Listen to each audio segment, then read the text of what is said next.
Because in the state that I came from in New Mexico, we had, we had pre-Ks. I mean, it was a requirement for all of us to have pre-Ks in our schools. So I mean, I came from that perspective. So when I came here and found out that, we only afforded a certain group of students to have pre-K, it wasn't really universal pre-K. I felt that that was not only an important recruiting tool for us, but it was also a way in order for us to make sure that all of our students were ready, that started kindergarten ready to learn. So it was, and I've got to give a lot of credit to my board, because they had been singing that song for a while, just waiting for somebody to say, yes, let's take it on, it's something we can do. And we've made that a priority, because as you know, school systems in Maryland are not funded for pre-K. So if you want to establish a universal pre-K, that's on you. You've got to prioritize that within your own budget. But we bit it off right away and said, we can do this. It costs an additional investment because we had to hire additional teachers. But now Somerset offers universal pre-K, Garrett County offers universal full-day pre-K. And keep in mind that Maryland requires pre-K, but only half-day. So not only did we do universal pre-K, we did universal full-day pre-K.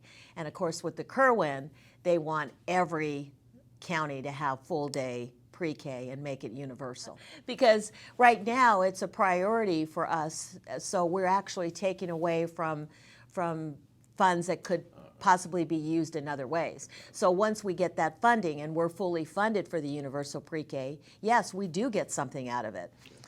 Then we can redirect the money that we took from other places and probably fill in holes and other areas within the organization that we need additional support. Because I felt that there were some changes that we needed to make within that recommendation policy area. So the first being, there will be some changes to the teacher preparation programs themselves. And it would now include a full year internship for the teachers, the prospective teachers going into the profession. So right now, our teachers have a half a year internship, and it doesn't necessarily encompass the beginning of the school year.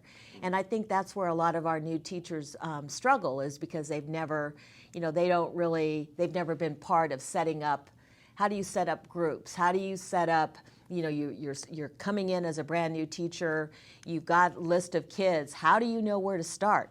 And so this is going to give them that experience and that ability to work with their mentor teacher in how do you start, how do you begin the school year? I think there's a lot of energy and excitement with the new teachers. I love the energy that they bring to a school system.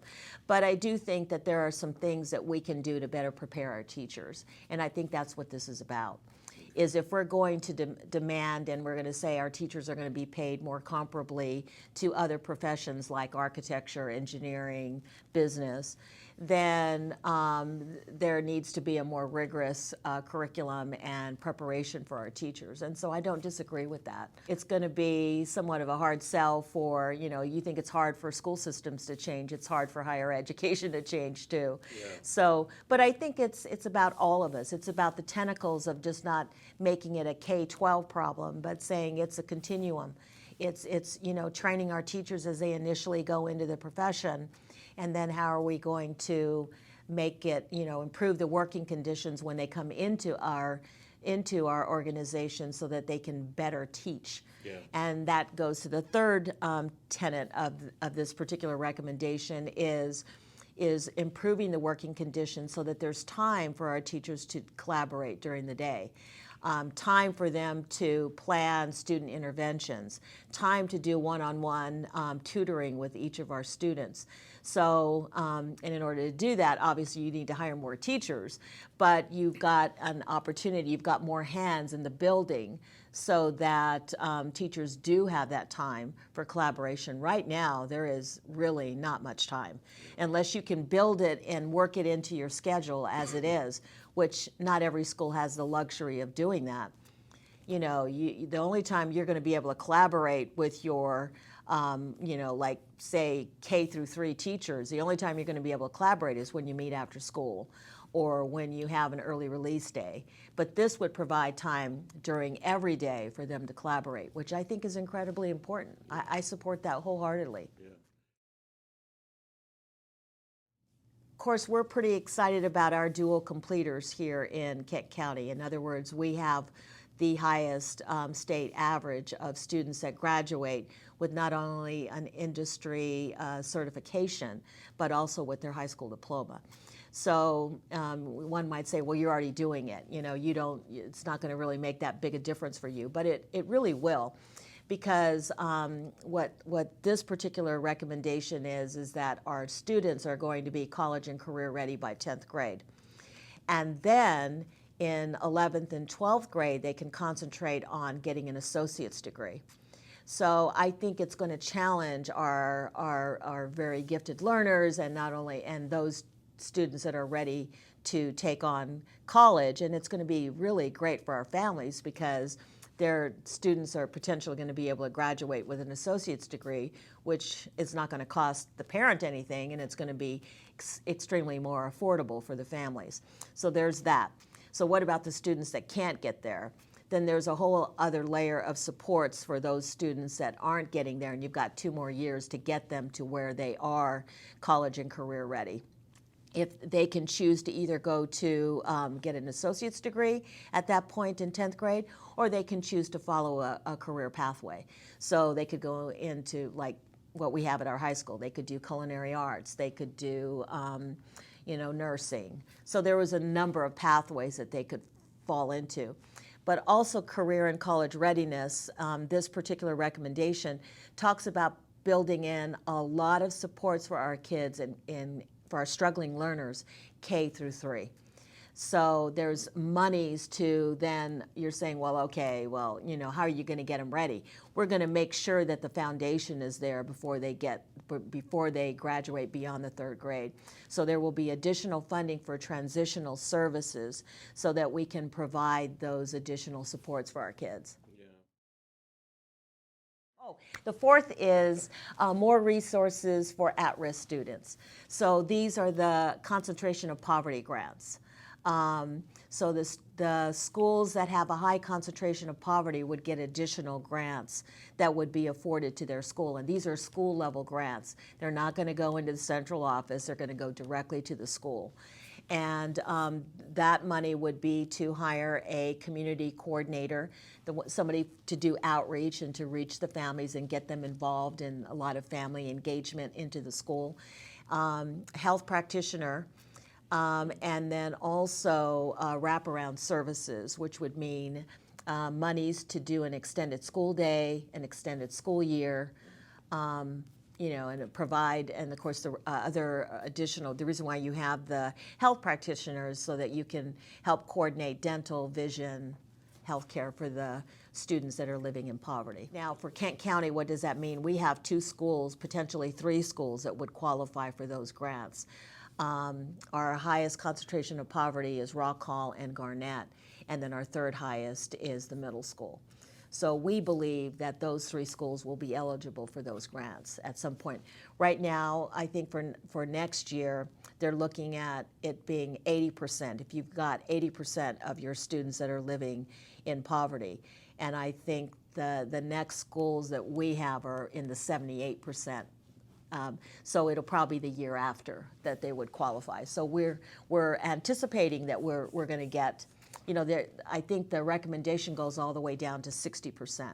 At some point it'll be 80, then it'll be 75, then it'll be 70, and they'll gradually phase it in to where 60 would be the cutoff. But I will tell you what dramatically resonated with the commission itself was statements by Dr. Thornton and statements by Dr. Grasmick, who talked about if they had it to do all over again, what would they do differently? And they talked about there needed to be more governance and accountability. So that's where this 5th policy area emerged, was because of those comments. All of the money for Kirwan will be issued in block grants or grant a grant that we're going to have to speak to and report back to this governance board, and their charge will be to provide oversight. Dr. Grasmick made a comment that one of the things that she regrets is just not holding school systems more accountable for the money. So does it make us a little nervous? I think anything new and unknown is going to make us be a little bit nervous.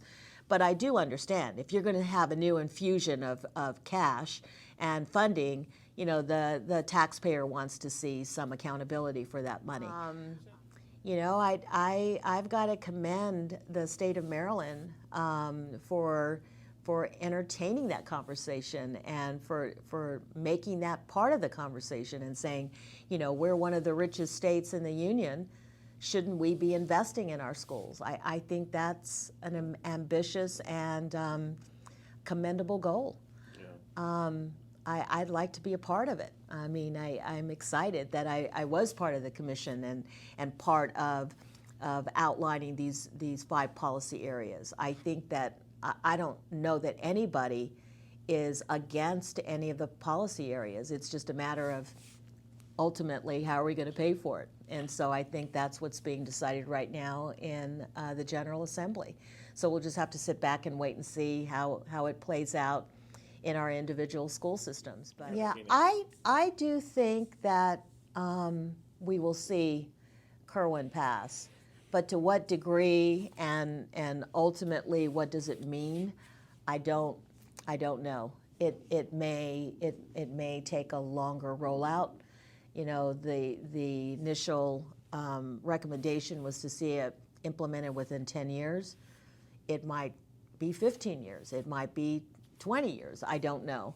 But I do think because it's already paid for the next few years, I mean, to say it's going to go away, I don't see. But I do think there's a lot of sentiment about universal pre-K.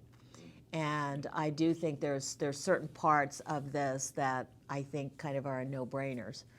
But ultimately, what does it mean and how is it going to affect local governments? I think all of that remains to be seen.